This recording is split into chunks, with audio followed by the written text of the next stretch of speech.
Welcome to the Cybersecurity Threats lesson. Click Next to get started. After completing this lesson, you will be able to achieve these objectives. Describe cybersecurity threats and list examples. List the main cyber threat categories. Describe the attack vectors profiled.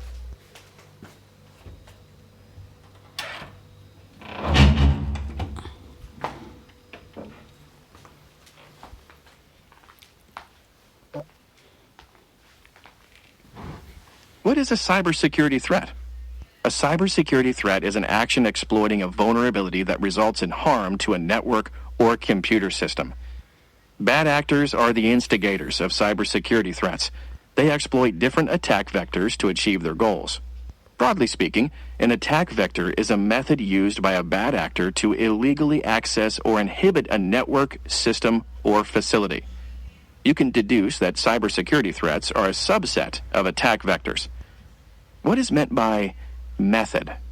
Specifically, the method is how a vulnerability is exploited.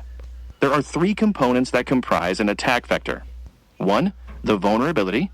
2. The mechanism or object that exploits the vulnerability. And 3. The pathway to the vulnerability. Here are a couple of examples. Diego receives an email from a colleague asking him to review an attached document.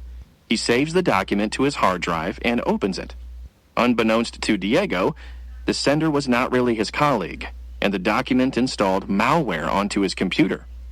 In this example, the vulnerability is the user, the mechanism is the malware, and the socially engineered message that convinced him to download the document, and the pathway is the email.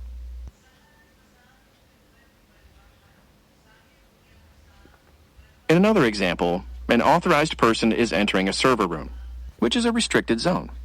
He notices a technician laden with boxes and computer equipment loitering outside. She explains that she needs to upgrade some equipment but forgot her access pass. Although the authorized person doesn't recognize her, she sounds convincing and he wants to be helpful. So he opens the door and she passes through. While in the server room, she discreetly connects a USB device to one of the servers that installs malware. In this example, the vulnerability was the authorized person and an unprotected server. The mechanism was the malware, and the situation used to convince the man to allow her access to the server room. The pathway was the door into the server room and the USB device that released the malware. As you see from these two examples, attack vectors can be divided into electronic social engineering, physical social engineering, and technical, which includes vulnerabilities such as computer misconfiguration. You may have noticed in this last scenario that there were multiple attack vectors. The bad actor first needed to access the facility before she acquired access to the server room, and the server infection was merely the first stage in a chain of events that may include reconnaissance and the exfiltration of data. The preparation of an attack campaign is sometimes referred to as an attack path. An attack path is the chain of events that occurs when attack vectors are exploited.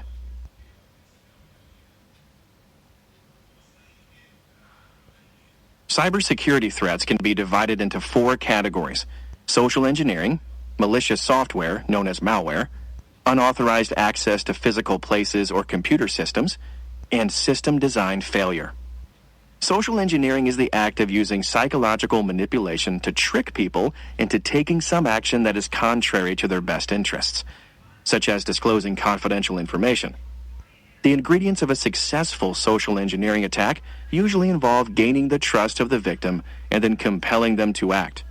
Malware is software that is designed to disrupt, damage, or gain unauthorized access to a computer system. Unauthorized physical access could be a bad actor following an authorized person through a door after they have swiped their badge. This is known as tailgating. Unauthorized digital access could be a bad actor looking over someone's shoulder as they type their credentials. System design failure is a security flaw in a computer system or application that the bad actor exploits to gain access to a computer system. There are many examples of cyber attacks that fall into one or more of these categories.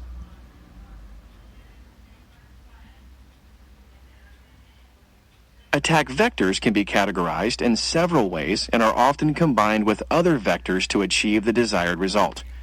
For example, a distributed denial of service DDoS attack involves a command and control CNC server signaling to thousands of infected computers to send requests to a targeted server at the same time. However, before a DDoS attack can be invoked, the bad actor must first infect thousands of computers. How do they do that? One common method is phishing. The bad actor can send a phishing email to millions of unsuspecting users, and some of those users will click on the link provided that will install malware on their computers. Other forms of phishing, such as whale phishing or spear phishing, may not be suitable for setting up a DDoS botnet or farm of infected computers, but they would be suitable for installing Trojan horse malware or ransomware on a specific individual's computer. Whale phishing is a phishing attack aimed at a high-level target, such as a CEO or CFO of an organization. These individuals are targets because they have access privileges to servers and databases which the bad actor wants access to. The email is carefully crafted to be plausible and personalized to ensure the target is not alerted to the scam. Within the email could be an attached document or a link. Once opened, the document appears entirely harmless. But behind the scenes, malware is installed on the target's computer. This is known as a Trojan horse attack. From there, the malware can leverage the individual's network privileges to access and infect other computers. The initial targeted computer is merely the access point to the network in a multi-staged attack. Click the underlined terms for more information.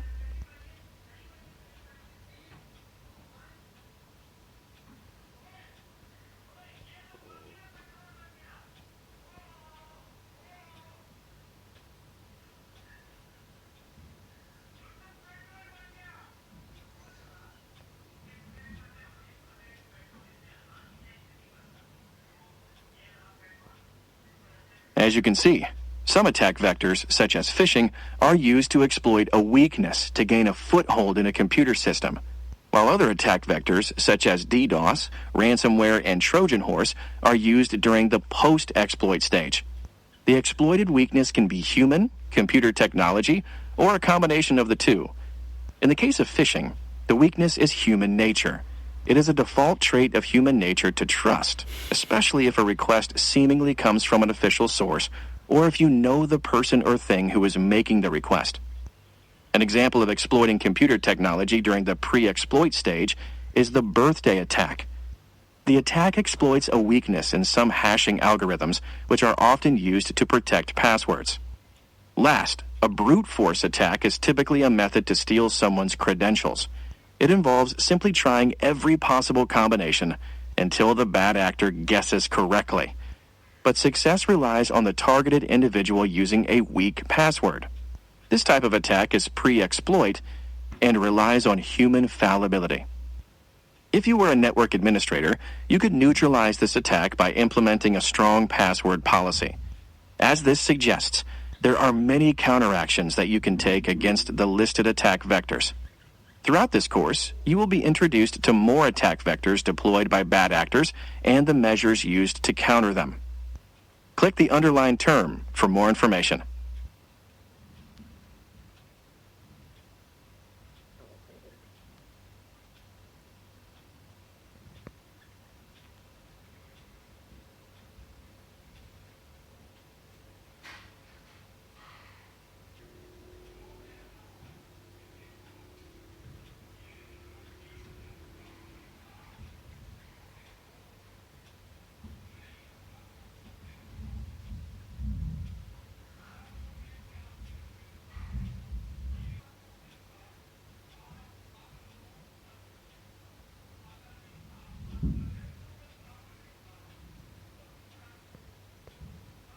You have completed the lesson.